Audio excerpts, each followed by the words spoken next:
bersama saya Lucy. Hari ini saya mau cerita tentang perjalanan eczema atau eksim. Saya pernah menderita eksim pada waktu tahun 2017.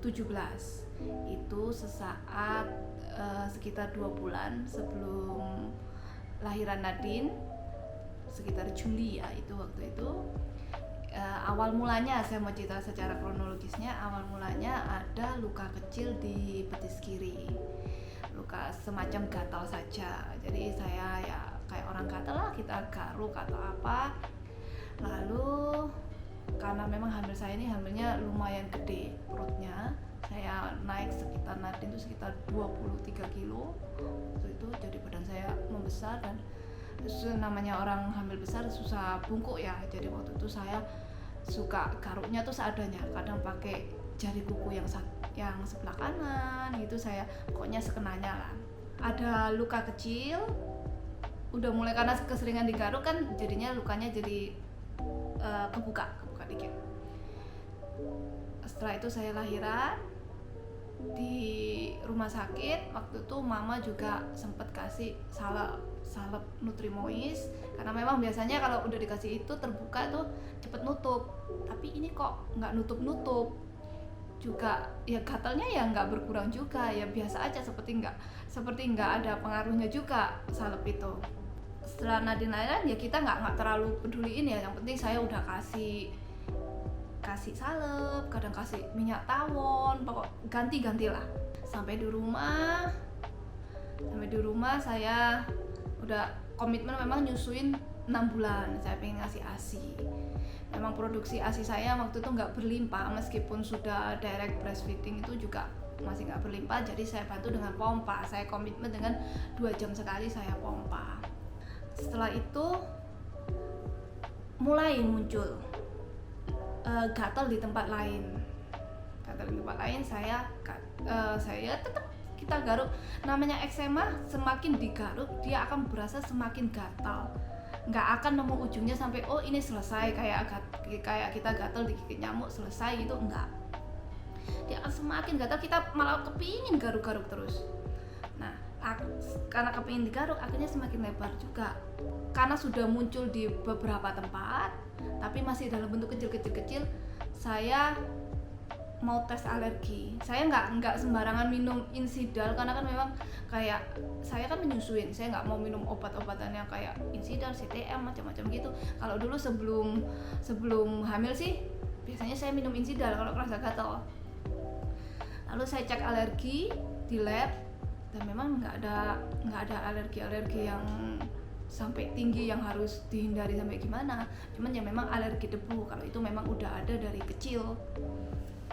Saya rasa pengaruhnya nggak sampai ke sana. Saya mikir oke lah, berjalan terus sampai akhirnya sudah mulai muncul di banyak tempat. Setiap badan saya tuh ada luka-luka, dan dari yang kecil itu semakin besar. Akhirnya saya tahan sampai di 6 bulan setelah selesai menyusuin itu. 6 bulan itu saya bilang ke suami saya stop sudah, saya nggak akan melanjutkan menyusuin lagi, karena saya mau ke dokter kulit. Karena saya tahu kalau ke dokter kulit itu pasti akan dikasih obat. Akhirnya saya memutuskan untuk ke salah satu dokter kulit spesialis, beliaunya profesor. Saya ke sana dicek, oh ya ini eksim. Akhirnya saya jadi tahu, oh ini yang namanya eksim. Dikasih obat antibiotik dan ada beberapa obat lain dan salep.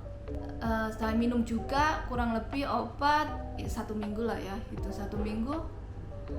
Memang ada perubahan sedikit, mungkin karena salep juga. Gatalnya sedikit berkurang. Saya merasa oh enak nih, bagus nih, karena seminggu obatnya udah kelar habis. Saya balik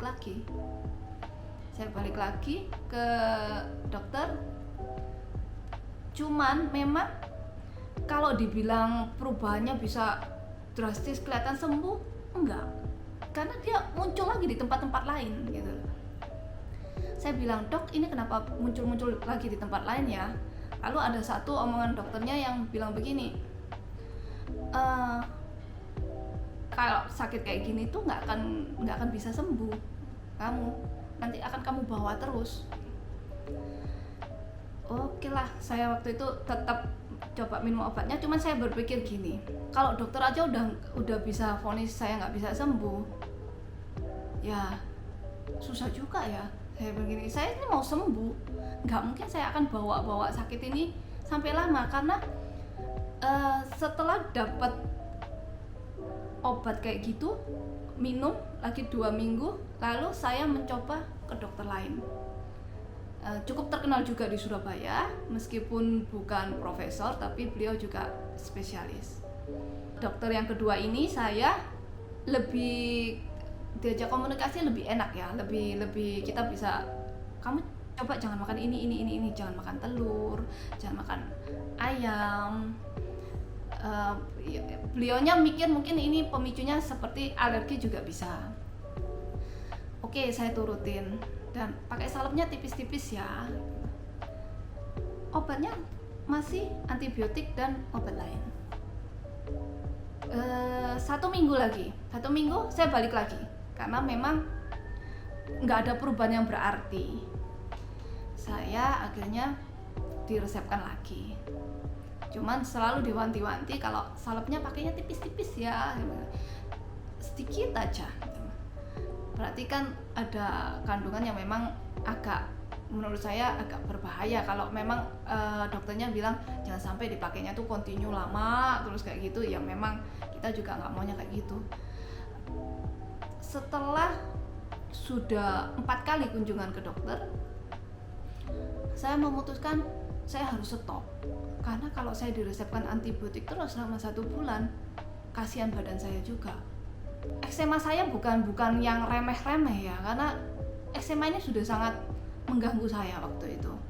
Saya susah tidur malam itu karena lukanya ini gatal sekali, jadi saya selalu kebangun. Jadi mungkin kalau bisa, nggak ada istilah saya tuh tidur nyenyak, nggak bisa tidur nyenyak. Saya harus lapisin kasur saya tuh dengan kain, beberapa lembar kain saya, karena luka itu kalau nempel itu kayak lengket gitu loh, kayak lengket kalau diangkat gini lumayan perih. Jadi saya selalu sedia waktu itu virgin coconut oil supaya meringankan gatal saya waktu itu. Dan memang bisa, cuman bukan obat, itu tetap bukan obat, cuman meringankan sedikit sekali supaya dia nggak lengket kemana-mana, nggak lengket di baju juga, karena sudah eksema saya tuh sudah muncul di siku, di kayak gini ya, lipetan gini. Kalau kita bergerak gini kan nggak enak, dia akan semakin luka gitu. Saya juga sudah nggak bisa pegang anak-anak, karena kalau pegang tuh juga semakin bergerak tuh juga semakin nggak enak gitu. Cukup parah, sangat parah. Kalau saya bilang waktu itu sangat parah, sampai akhirnya saya nggak tahu sudah clueless harus gimana. Saya cari informasi lewat internet, saya googling semua gimana eksema itu, dan kalau mau baca saya ketemu artikel bagus, bukan artikel sih, bukunya Anthony William, Medical Medium. Memang beliaunya bukan secara medis atau bagaimana, tapi mungkin bisa dibaca kenapa bisa kena eksema, apa sih bagian tubuh mana yang seharusnya yang diserang sehingga bisa keluar menjadi eksema. Dan itu memang waktu saya baca itu dia di liver. Lalu googling lagi, saya sempat lihat penyelesaiannya dia bagaimana, bagus memang. Saya sempat menghindari makanan-makanan yang sekiranya akan semakin memicu, dan makanan apa yang semakin membuat liver itu menjadi lebih baik. Hanya susah diaplikasikan karena Anthony William ini di luar negeri ya, dan bahan-bahan yang dia pakai itu nggak mudah didapatkan di Indo. Jadi ya saya sampai struggling bener-bener gimana sih ini caranya ya supaya sembuh. Saya ngomong sama ke suami saya sama mama saya waktu itu, ini tuh sakit sekali loh, ini sakit. Lalu suami saya juga nggak bisa bicara banyak. Terus gimana ini kita ada, kalau mau saya tiba-tiba tercetus waktu itu gimana kalau kita coba Shinsei? Kamu tahu tak Shinsei yang bagus di mana? Suami saya sempat tanya gitu.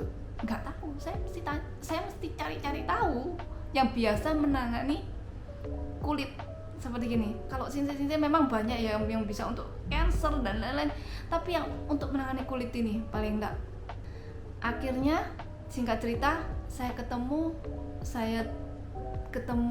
artikel tentang Shinsei Franky di Bandengan Jakarta. Karena saya sudah hopeless, saya bilang saya mau ke Jakarta, saya mau kasih lihat. Saya sudah, istilah saya kalau saya ke sana, saya pun coba obatnya sudah nothing tulus lah buat saya. Itu nanti entah sembuh atau enggak, saya harus coba. Siapa tahu sembuh, karena memang keinginan saya untuk itu sembuh. Saya minta tolong kakak saya waktu itu berangkat berdua ke sana, ke Jakarta, ke Shinsei, diperiksa. Beliaunya diperiksa cuman kasih lihat mana tangannya, ada semacam dia punya alatnya yang dari stainless, ujungnya pulpen ini yang tumpul gitu. Dia cek di gininya, dia lihat gini, liver kamu jelek. Dia cuman kasih tahu gitu. Loh, saya cuman dalam hati bilang begini, loh ini sama loh kayak buku yang saya baca. Dokter tidak pernah bilang, 2 dokter yang saya datangin, spesialis, tidak pernah bilang kalau ini karena efek dari liver. Tapi beliaunya bisa bilang liver kamu jelek, sesuai dengan apa yang saya baca tentang yang Anthony William itu, medical medium itu bilang liver kamu jelek. Ini yang harus dilakukan sekarang tuh buang semua racun-racun yang ada di liver, karena memang liver adalah garda depan badan kita untuk dia menyaring semua toksin, menyaring semua apa makanan yang kita makan dan yang mengandung toksin, dia akan bisa di situ. Kalau livernya udah nggak sanggup, memang ada satu juga yang mengganggu liver, yaitu kalau tidurnya nggak nyenyak. Nah, karena dulu komitmen saya ASI itu setiap 2 jam sekali bangun, bayangkan dengan saya juga menahan gatal, itu saya harus bangun, saya harus pompa ASI, itu semakin membuat liver saya jelek. Oh ya, saya juga ingat waktu itu, waktu sekitar awal-awal kehamilan kan biasanya harus cek lab untuk tes darah dan lain-lain, tes virus. Di sana memang ditemukan SGOT dan SGPT saya itu memang jelek. Lalu oleh Shinsei waktu itu diresepkan obat minum, ya seperti obat herbal, obat Chinese yang biasa direbus-rebus itu. Minum itu dan ginseng, itu yang terutama. Fungsinya kalau obat yang diminum yang pahit itu, pahitnya memang pahit nggak ketulungan, cuman keinginan untuk sembuh lebih besar daripada rasa pahit itu. Saya minum sehari 3 kali, sistem rebus, itu untuk membuang racun-racunnya. Memang ada efeknya. Saya buang-buang air waktu itu. Memang istilahnya kita harus di rumah untuk, karena memang mendadak tiba-tiba mules, mendadak pengen buang air atau apa, itu tuh sehari tuh bisa sampai 6 kali, bisa lebih kadang. Tapi itu hanya di awal aja. Ketika badan kita udah mulai merespon, dia akan berkurang. Dan ginseng itu fungsinya untuk meregenerasi sel. Jadi ketika ada yang dibuang, badan kita nih metabolisme harus jalan, dan ginseng tuh akan mempercepat, memperbarui. Semakin bersih, dia akan semakin cepat dan hasilnya semakin bagus. Dan yang saya suka, waktu itu saya sempat ngomong sama Shinsei gini, Shinsei, benarkah ini nggak bisa sembuh kayak gini? Waktu di awal, waktu dia bilang liver saya jelek dan lain-lain itu, dia bilang gini, siapa yang bilang kayak gitu? Dia kayak emosi kayak gitu ya. Siapa yang bilang gitu? Karena saya sudah datang di spesialis, profesor, saya bilang gitu. Saya sempat ngadu juga sih. Katanya penyakit gini tuh nggak akan bisa sembuh, saya akan buktikan ke kamu kalau ini bisa sembuh, asal kamu nurut sama saya. Wah, harapan saya semakin besar.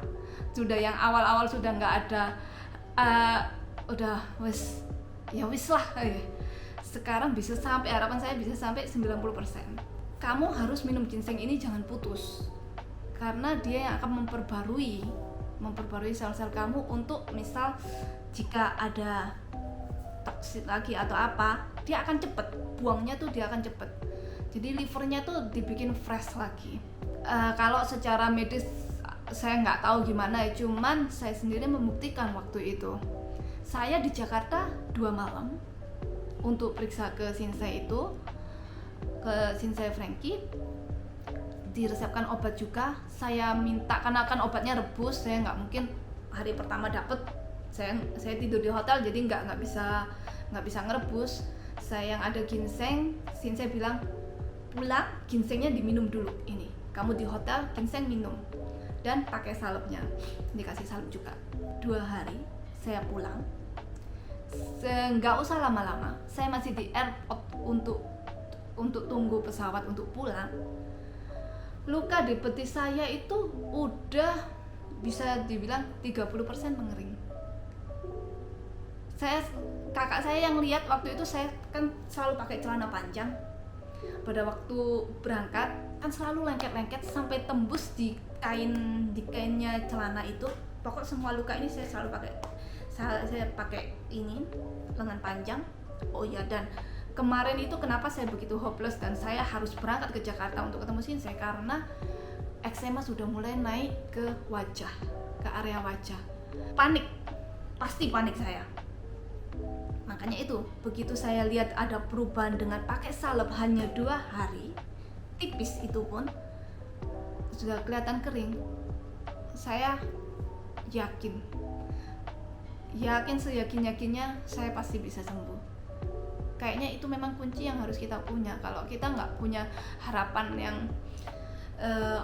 dengar omongan yang gini-gini, eksim nggak bisa sembuh, lo ini nggak bisa sembuh, saya tahu gimana menderitanya itu gitu. Jadi pasti bisa.